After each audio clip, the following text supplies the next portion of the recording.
kebenaran firman Tuhan. Kembali kami memohon ya Allah, Engkau Allah kami yang Maha Kudus. Biarlah Tuhan Engkau juga memberikan kesempatan saat ini, Roh Kudus-Mu bekerja di dalam hati dan pikiran kami, supaya kami boleh diberikan hikmat, dimampukan untuk mengerti rahasia kedalaman firman Tuhan, dan melalui firman yang kami renungkan ini kami boleh mendapatkan berkat rohani yang baru. Terima kasih Tuhan, kami menyerahkan pemberitaan firman Tuhan pada pagi hari ini di dalam nama Tuhan kami Yesus Kristus. Amin. Shalom. Selamat pagi Bapak Ibu yang dikasihi Tuhan. Semuanya sehat hari ini? Ya. Mari kita bersama-sama membuka Alkitab kita. Kita akan merenungkan satu bagian firman Tuhan.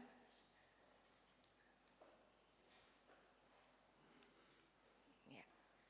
Kita akan bersama membaca surat Filemon ayat 8 sampai dengan ayatnya yang ke-22. Filemon ayat 8 sampai ayatnya yang ke-22. Mari kita memperhatikan Alkitab kita masing-masing. Saya akan membacakannya bagi Bapak Ibu sekalian. Filemon ayat 8 sampai ayat 22.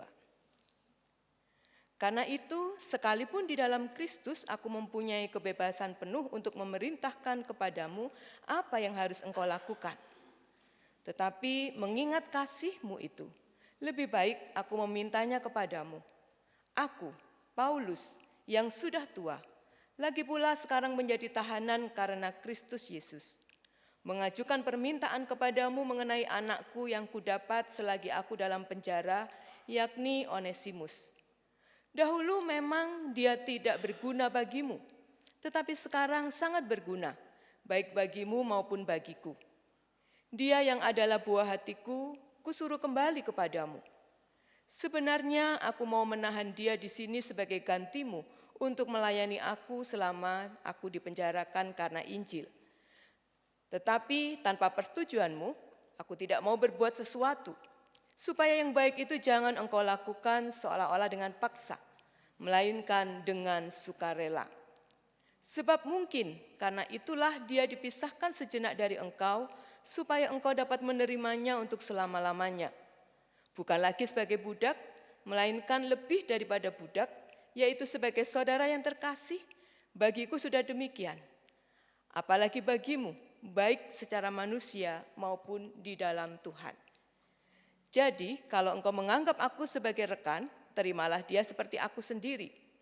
Kalau dia sudah merugikan engkau ataupun berutang kepadamu, tanggungkanlah semuanya itu kepadaku. Aku, Paulus, menjaminnya dengan tulisan tanganku sendiri. Aku akan melunasinya. Sebaiknya jangan kukatakan bahwa engkau juga berutang kepadaku, yaitu dirimu sendiri. Ya saudaraku, semoga engkau berguna bagiku di dalam Tuhan. Hiburkanlah hatiku di dalam Kristus. Dengan percaya kepada ketaatanmu, kutuliskan ini kepadamu. Aku tahu, lebih daripada permintaanku ini akan kau lakukan. Dalam pada itu, bersedialah juga memberi tumpangan kepadaku. Karena aku harap oleh doamu, dan aku akan dikembalikan kepadamu. Sampai demikian jauh pembacaan firman Tuhan.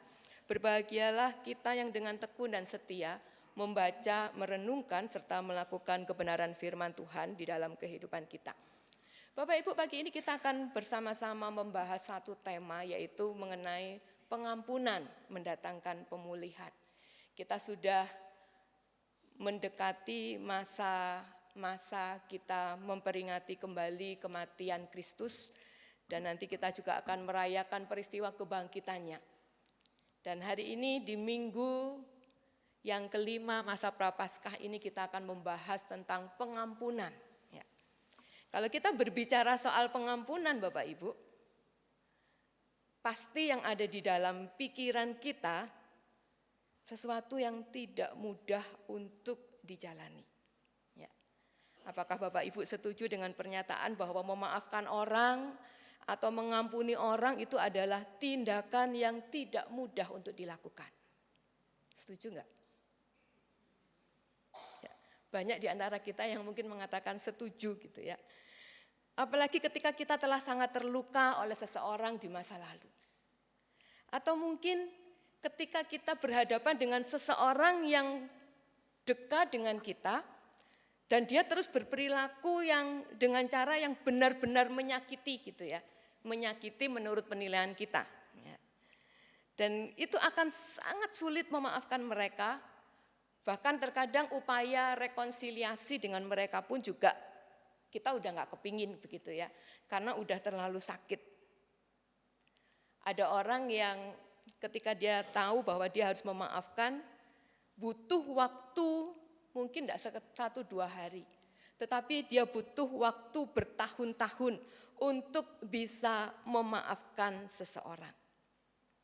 Bapak Ibu, ini adalah realita. Dan ini yang seringkali kita temui di dalam kehidupan kita.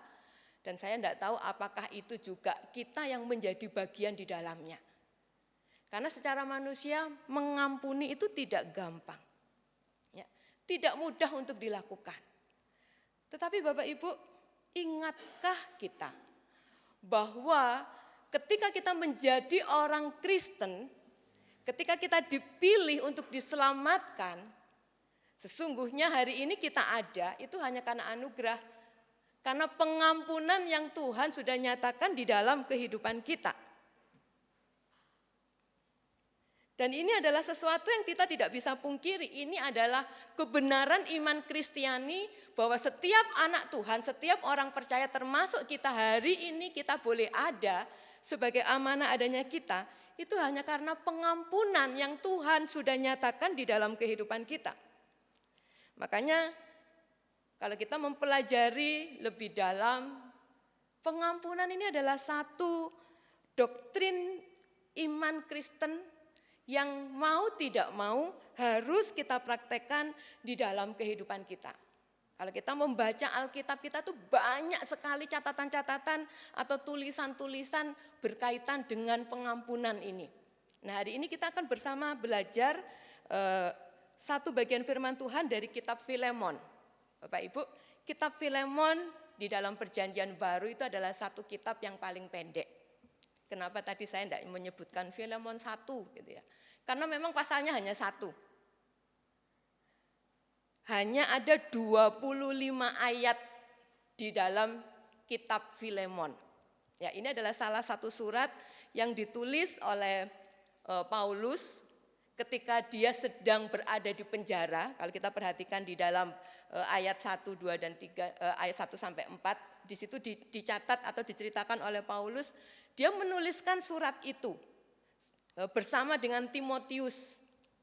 Surat itu ditujukan untuk Filemon, teman sekerjanya, ya, rekan sepelayanannya. Ditujukan kepada jemaat-jemaat yang berada di rumah Filemon. Ya, dari kalimat ini kita bisa menggambarkan Filemon ini siapa? Seorang yang dari awal sudah dipersiapkan oleh Paulus untuk memimpin jemaat. Dan jemaat mana yang dipimpin atau dilayani oleh Filemon? Jemaat Kolose. Dan kalau kita memperhatikan di dalam ayat kedua dikatakan, salam juga kepada jemaat yang ada di rumahmu. Berarti Filemon ini adalah orang kaya. Kenapa? Karena di rumahnya dipakai untuk ibadah.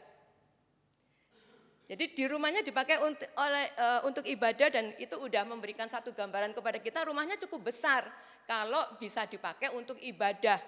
Bahkan Paulus ngomong kepada jemaat, artinya tidak hanya 1-2 orang yang beribadah di situ, mungkin lebih dari 10 orang. Nah, Filemon ini pernah mengalami satu peristiwa yang tidak menyenangkan. Bapak Ibu, inti dari keseluruhan kitab Filemon ini hanya satu. Surat yang diberikan Paulus dan Timotius untuk Filemon meminta dia untuk apa? Menerima kembali salah satu mantan budak, ya, bukan rekan kerja, tapi mantan budak.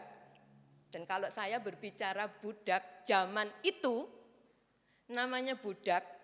Itu adalah orang yang memang sudah dibeli untuk dipekerjakan. Ya.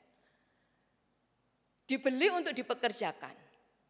Dan budak pada zaman itu mau tidak mau, senang atau tidak senang, dia harus nurut apa kata bosnya, apa kata pemiliknya, apa kata tuannya.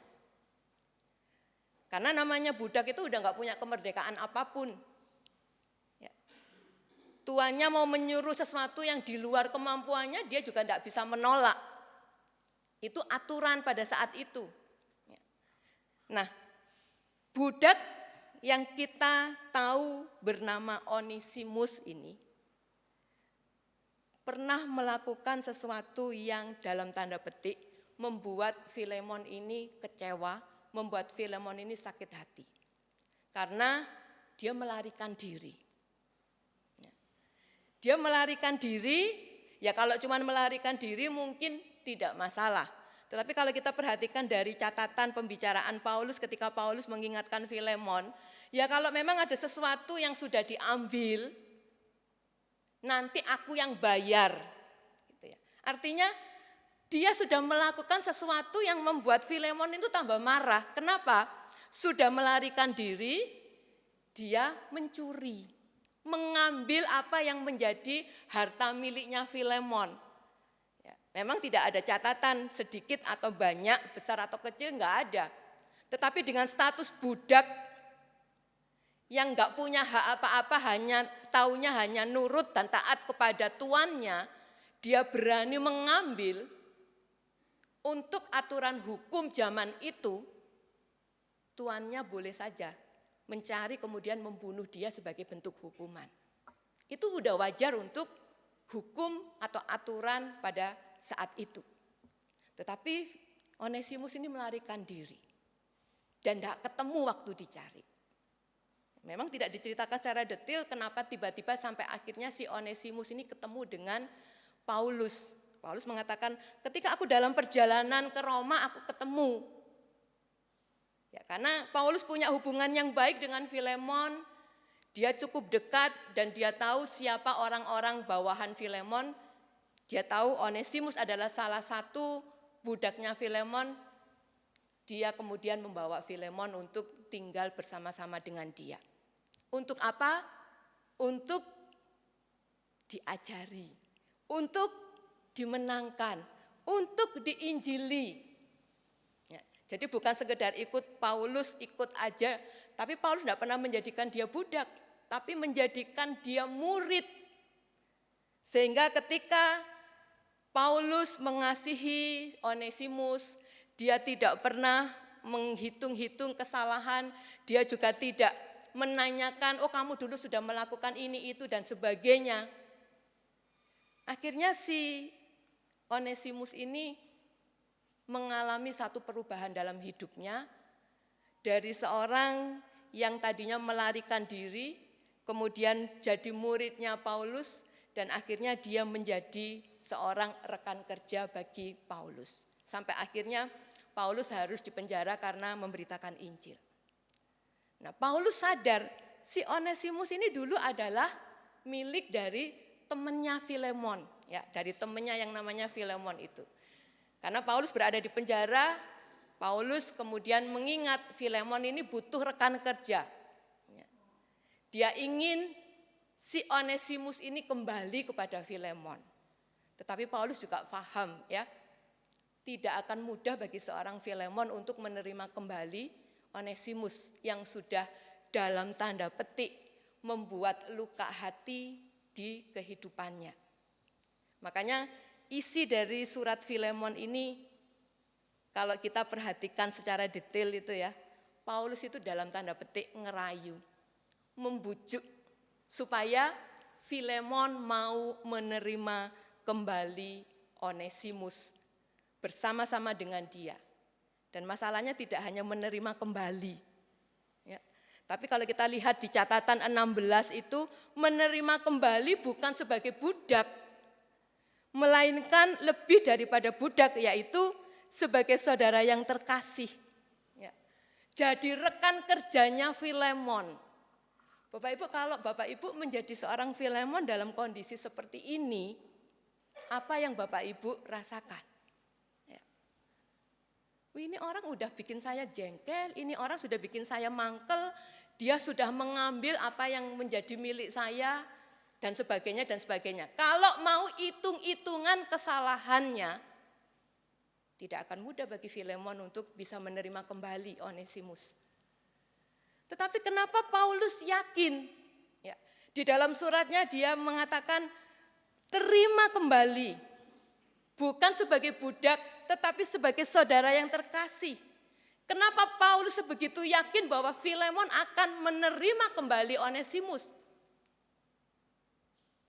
Karena Paulus sebagai rekan kerja Filemon tahu secara rohani Filemon sudah menjadi seorang Kristen yang dewasa.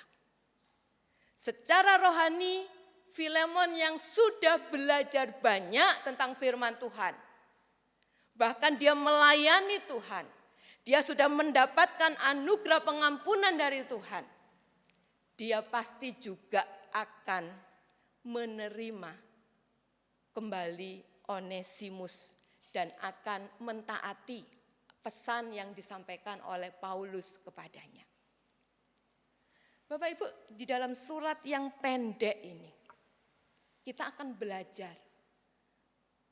Pengampunan itu sesuatu yang luar biasa. Gitu ya.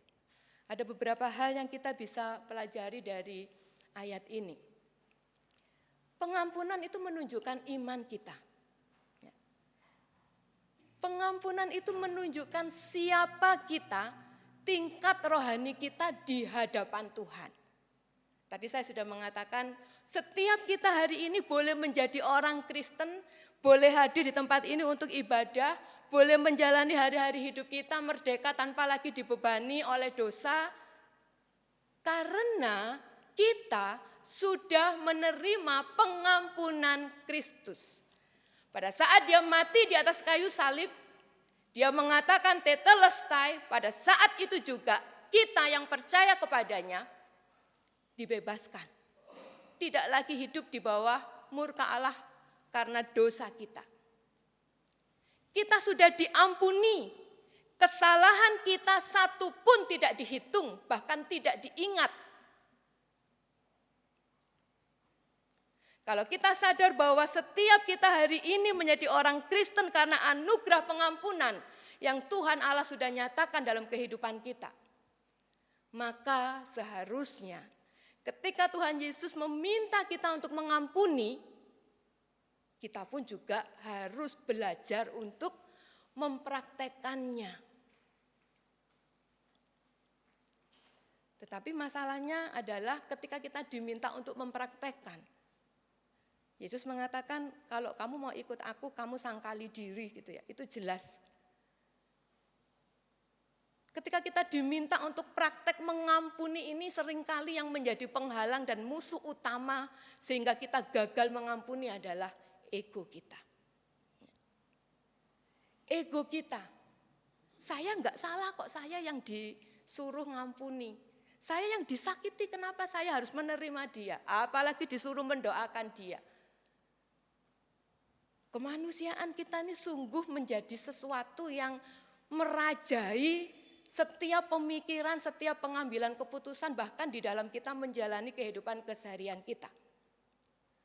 Bapak Ibu, John Wesley salah satu misionaris yang dipakai Tuhan luar biasa mengatakan, jika Anda sulit mengampuni, saya berharap Anda tidak pernah berbuat dosa. Satu kalimat untuk saya ini menegur. Ya. Jika Anda sulit mengampuni, saya berharap Anda tidak pernah berbuat dosa. Perkataan John Wesley ini mengingatkan saya pada satu peristiwa yang tercatat di dalam Yohanes 8 ayat 1 sampai 11. Ketika orang banyak datang menemui Yesus membawa seorang perempuan yang dituduh berzinah, seorang perempuan yang hidupnya enggak benar. Mereka membawa perempuan itu di hadapan Yesus kemudian mengatakan, "Guru, perempuan ini sudah berhubungan dengan banyak laki-laki. Dia seorang perempuan pelacur, dia seorang yang berzina dan sebagainya dan sebagainya. Hukum adat saat itu, hukum tradisi saat itu apa? Perempuan yang berzina, dia harus dihukum mati dengan cara dilempari batu. Bukan dihukum mati, suntik langsung mati atau tembak langsung mati, enggak. Dihukum dengan cara dilempari batu. Supaya matinya pelan-pelan begitu ya.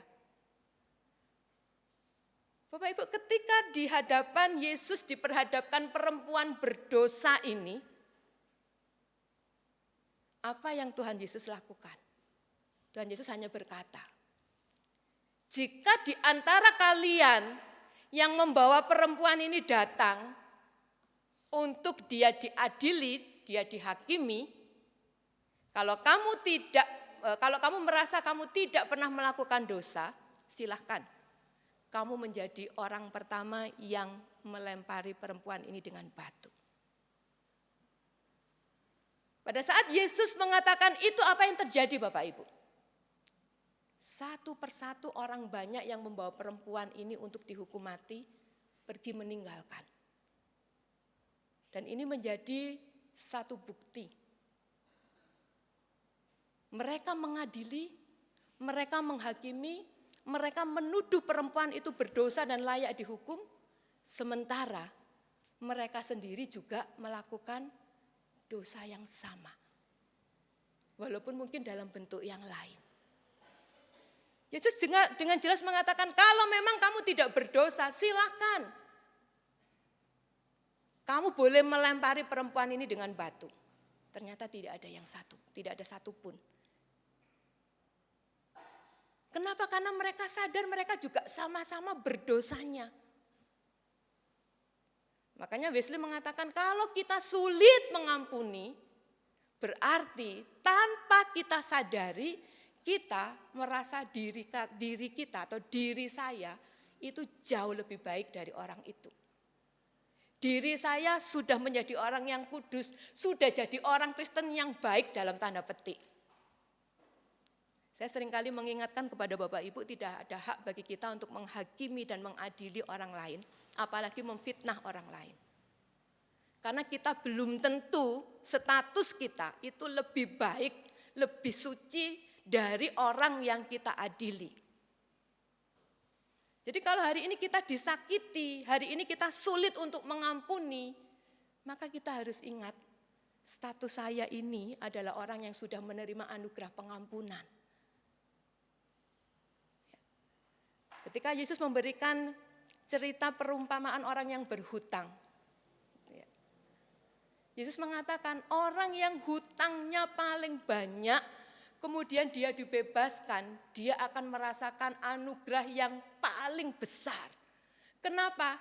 Saya bukan siapa-siapa, saya enggak layak, tapi saya diampuni. Jadi kalau kita diajarkan atau diminta untuk mengampuni, kita menolak, kita merasa saya tidak mau dan saya tidak sanggup, alasan kemanusiaan kita yang terbatas yang seringkali kita pakai, kita mesti koreksi diri.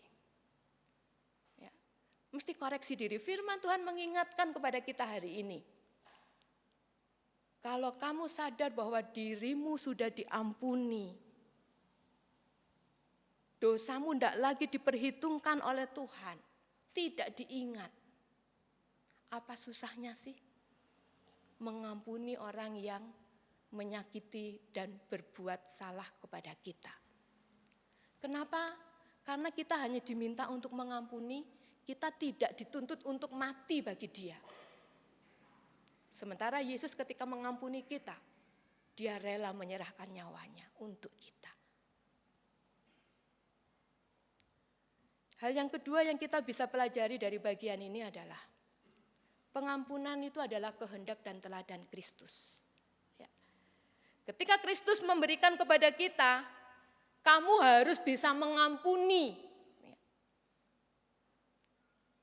Dia tidak hanya mengajar, dia tidak hanya memberikan perintah, tidak hanya memberikan nasihat, tetapi dia sendiri juga menjadi teladan, menjadi pribadi yang mengampuni.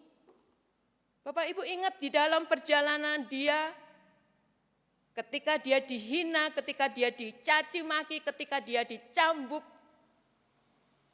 sampai pada akhirnya di atas kayu salib, tangan dan kakinya terluka karena paku yang ditancapkan. Apakah Tuhan Yesus terus benci karena dia harus menderita akibat kesalahan yang dia sendiri tidak pernah dia lakukan? Tidak, Bapak Ibu. Di atas kayu salib itu dia mengatakan, Bapa, ampuni. Karena mereka tidak tahu apa yang mereka sedang lakukan. Masih berdoa untuk orang yang mencaci maki dia. Masih berdoa untuk orang-orang yang membuat dia menderita. Dia tidak hanya mengingini, tidak hanya menghendaki kita mengampuni, tetapi dia juga memberikan teladan pengampunan itu. Dia yang tidak berdosa masih memohon kepada Bapa, ampuni ya Bapa, karena mereka enggak tahu apa yang mereka kerjakan. Lah bagaimana dengan kita? Apakah kita jauh lebih kudus dari Kristus? Sehingga kita berani mengatakan, enggak bisa, terlalu menyakiti kamu, terlalu kamu bikin saya emosi, terlalu kamu mengecewakan saya enggak bisa mengampuni. Sudah sucikah kita, sebegitu kudusnyakah kita, sehingga kita tidak bisa mengampuni?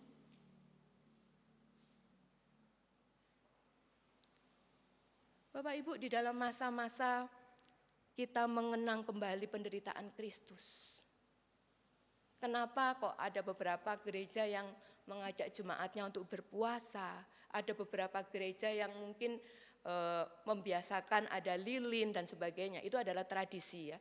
Tradisi untuk mengingatkan kepada kita, kita sudah memasuki masa-masa kesengsaraan Tuhan. Kenapa pakai stolannya warna ungu, bukan warna merah? Ungu ini adalah lambang perkabungan Bapak Ibu. Lambang duka cita. Apa yang kita ingat di dalam masa-masa kesengsaraan Tuhan ini? Kalau kita merasa Tuhan hari ini susah bagi saya untuk saya mengampuni orang lain. Karena dia sudah berulang kali melakukan kesalahan yang sama. Berarti kita membiarkan diri kita dipenjarakan oleh semua kemarahan, semua sakit hati, semua kekecewaan kita. Jadi kalau kita masih mengatakan saya tidak mampu untuk mengampuni dan saya tidak mau mengampuni karena orangnya sudah keterlaluan dalam tanda petik menurut penilaian saya, ya, menurut penilaian kita. Berarti kita membuat diri kita dipenjarakan. Dipenjarakan oleh apa Bapak Ibu? Masa lalu. Dipenjarakan oleh apa Bapak Ibu? Sakit hati dan kekecewaan. Apa akibatnya kalau kita membiarkan diri kita nggak bisa move on dari sakit hati, kemarahan dan kecewa? Pada akhirnya itu akan membuat kita hidup di dalam banyak kepahitan. Dan kalau sudah menjadi satu kepahitan, bahayanya apa Bapak Ibu? Kita akan memandang semua yang ada di sekitar kita itu nggak benar. Kalau kita masih menyimpan kepahitan, kita akan memandang semua yang ada di sekitar kita itu enggak benar. Ketika saya marah dengan seseorang, ya, ketika saya marah, saya kecewa dengan seseorang, apapun yang dilakukan oleh orang itu, walaupun dia baik gitu ya, walaupun dia ramah, dia senyum, pasti yang ada di dalam pikiran saya maunya dia ini apa ini? Senyum-senyum ini ada maksud apa ini? Padahal dia hanya senyum menyapa, tetapi karena saya sudah menyimpan kepahitan, saya sudah menyimpan sakit hati, semua kebaikan itu tidak akan ada di dalam pikiran, di dalam bayangan kita. Firman Tuhan mengatakan semua yang muncul itu asalnya dari hati. Orangnya senyum pun kita tidak akan balas senyum, malah diencepi gitu ya. Nah begitu ya kalau orang Jawa bilang ya. Dilihat disenyumi bukan disenyumi balik, tapi ya begitu ya. Dan apakah itu membuat kita bahagia? Apakah itu membuat kita hidup di dalam damai sejahtera? Enggak Bapak Ibu. Justru ketika kita membuat diri kita dipenjara oleh masa lalu, membuat diri kita hidup di dalam kepahitan, maka kita sendiri akan tidak bahagia. Ya. Kita sendiri akan kehilangan damai sejahtera. Orang yang kita benci bisa tidur nyenyak, kita mikir dia, pikiran kita ini muter, gelisah terus akhirnya kita nggak bisa tidur.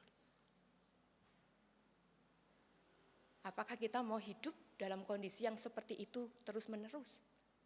Firman Tuhan hari ini mengingatkan kepada kita, belajarlah untuk mengampuni. Ketika Tuhan Yesus mengajarkan para murid dan kepada kita untuk berdoa, kamu boleh berdoa, kamu boleh memohon apapun, tapi satu hal yang kamu mesti ingat, ketika engkau belum mengampuni saudaramu, Tuhan gak akan pernah dengar doamu.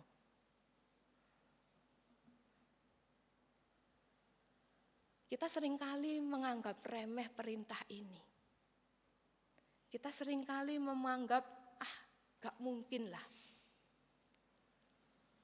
Tetapi Bapak Ibu, Yesus sendiri mengingatkan kepada kita, sepanjang engkau tidak mengampuni, Tuhan juga gak akan dengar doamu.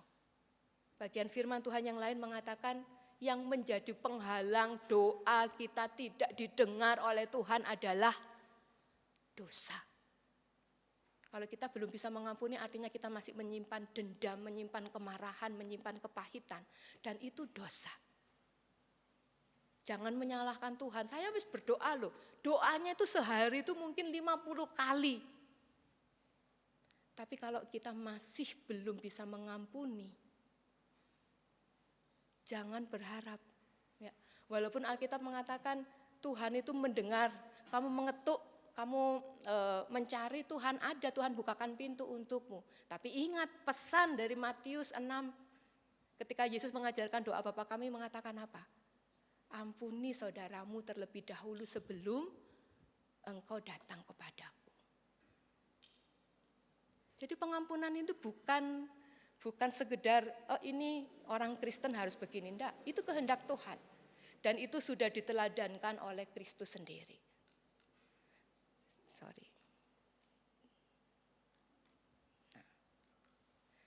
Nah, hal yang ketiga yang kita bisa pelajari dari Filemon ini adalah pengampunan itu mendatangkan pemulihan. Ya, tadi saya sudah katakan Onesimus ini adalah seorang pelarian. Ya, budak yang melarikan diri karena takut dihukum karena dia sudah mencuri. Ya, atau utangnya tidak bayar lah. Karena Paulus ngomong ketika Paulus ngerayu Filemon, terima kembali Onesimus. Paulus memberikan satu jaminan. Kalau memang ada utang, kalau memang kamu sudah kehilangan harta benda karena dia melakukan dulu, aku siap untuk menjadi jaminan. Nanti aku yang bayar. Ya. Sampai Paulus berani memberikan jaminan. Kenapa? Paulus memberikan jaminan walaupun tahu dulu Onesimus seorang yang jahat. Karena Paulus pernah mengalami itu di sepanjang kehidupannya. Dia mengalami secara pribadi bagaimana ketika dia yang tadinya orang jahat, orang yang benci orang Kristen, membunuh orang Kristen. Pada saat dia diberikan kesempatan bertemu dengan Kristus secara pribadi, dia diampuni dan hidupnya diubahkan.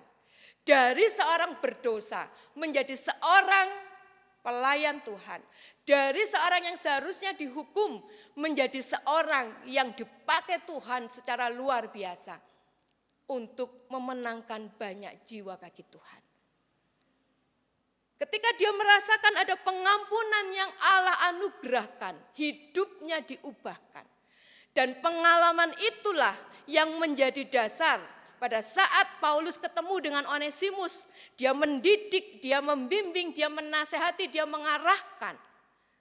Sehingga Onesimus yang tadinya juga berlaku tidak layak, berlaku yang cemar, berlaku yang jahat, hidupnya juga diubahkan.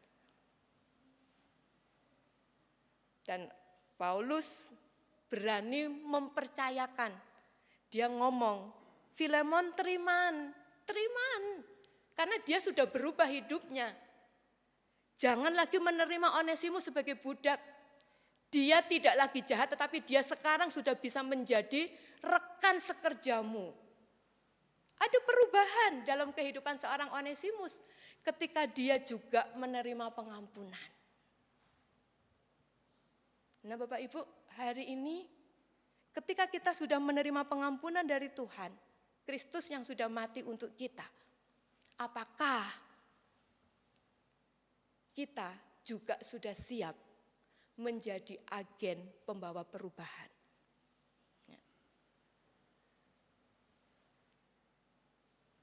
Apakah kita sudah siap menjadi agen membawa perubahan? Kalau kita sudah merasakan saya diampuni Tuhan dengan luar biasa. Saya dibentuk, diproses, walaupun menyakitkan, tapi saya mengalami Tuhan terus menerus menopang, memampukan saya sampai hari ini. Perubahan sedikit demi sedikit, tiap hari, tiap sikap, tiap sifat.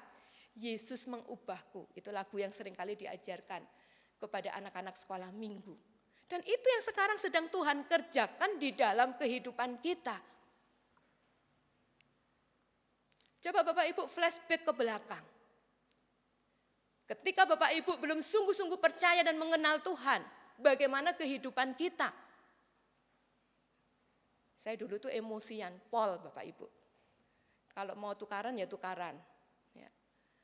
Banyak orang yang gak percaya, kenapa kamu sekarang jadi seperti ini?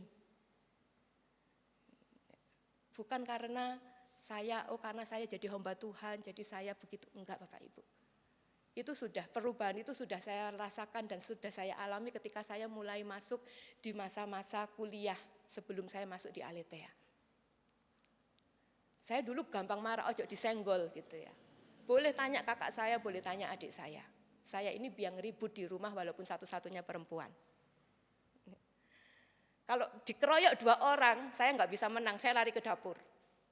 Apa yang saya ambil? Bisa garpu, bisa pisau.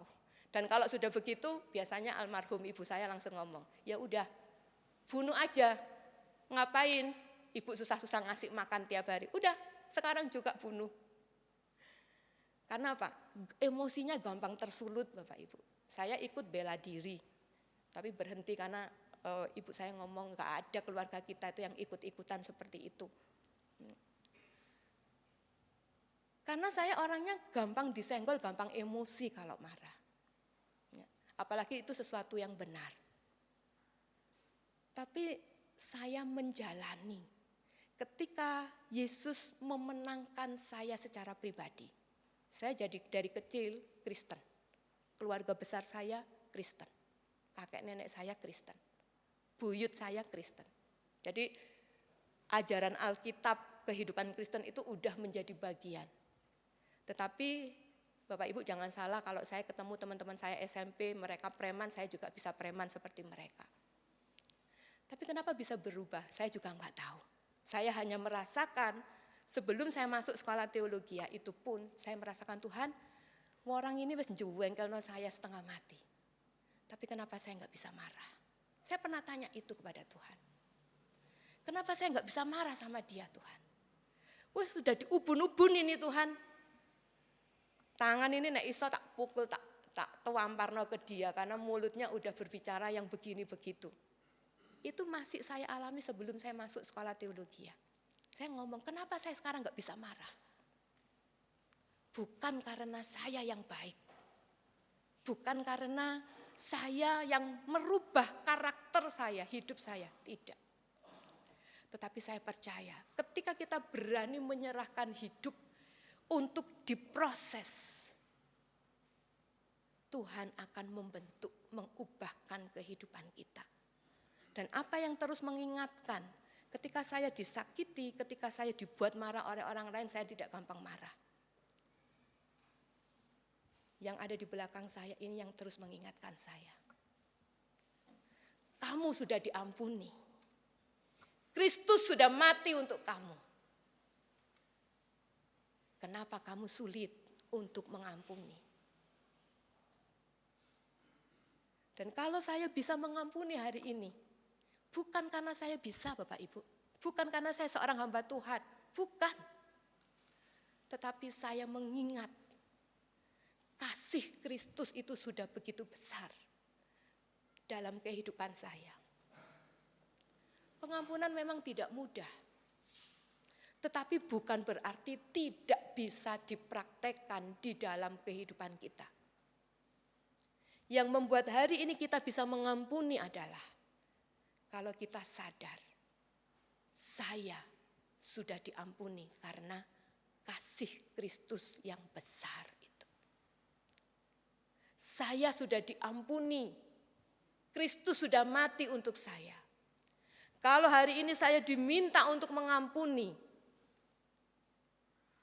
saya hanya mengikuti apa yang sudah diteladankan.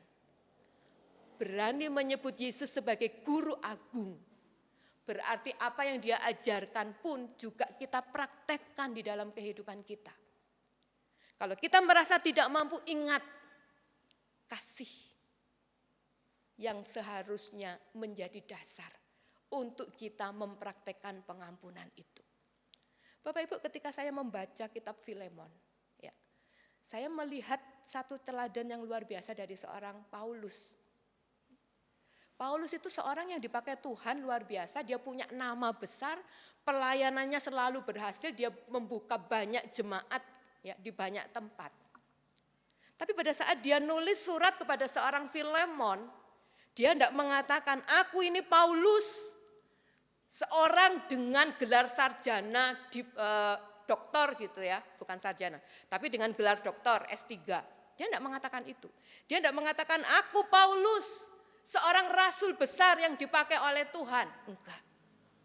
Tapi dia mengatakan, aku ini Paulus, seorang tahanan. Kenapa? Karena dia mau Filemon juga belajar untuk mempraktekkan kasih.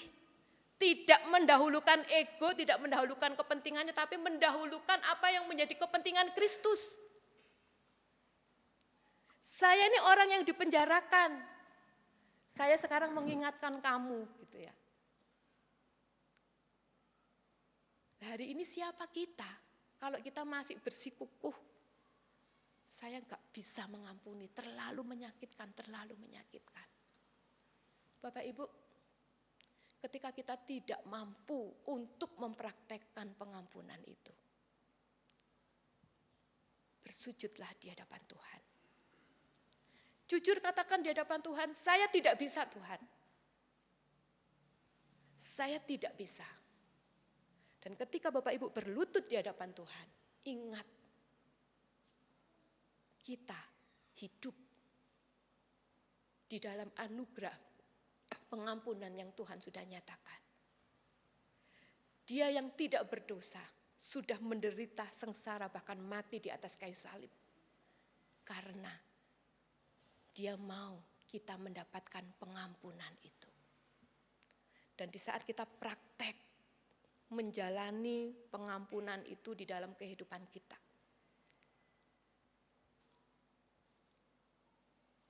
yang menjadi kekuatan untuk kita bisa berhasil adalah kasih Kristus. Semakin besar kita menikmati dan merasakan kasih itu, maka kita akan dimampukan untuk bisa menjadi orang yang lebih mudah mengampuni. Tinggal sekarang berani atau tidak kita mengambil langkah pertama. Jangan biarkan hidupmu dibebani dengan kepahitan, dibebani dengan hal-hal yang justru membuat engkau kehilangan damai sejahtera. Jangan membuat hidupmu terus menjadi orang Kristen puluhan tahun, menjadi orang yang hidupnya tidak berubah karena masih memenjarakan diri dengan kehidupan lama kita. Tapi mari kita belajar untuk mengampuni. supaya hidup kita juga diubahkan. Dan orang-orang di sekitar kita pun juga boleh mengalami perubahan. Karena mereka juga merasakan dan menikmati kasih Kristus itu melalui kita. Kiranya Tuhan menolong, memampukan kita untuk menjadi pelaku-pelaku pengampunan di dalam kehidupan kita. Mari kita tundukkan kepala, kita berdoa. Terima kasih ya Tuhan, hari ini firman-Mu kembali menegur dan mengingatkan akan setiap kami. Siapakah kami di hadapan-Mu, sehingga Engkau menyatakan kasih yang begitu besar, dan rela menyerahkan nyawa untuk menebus dan menggantikan setiap hukuman dosa kami. Karena kematian-Mu ya Kristus, hari ini kami boleh hidup di dalam anugerah pengampunan. Biarlah Tuhan, kebenaran itu terus mengingatkan, memampukan, menguatkan kami, supaya kami boleh menjalani hari-hari hidup kami di dalam pengampunan.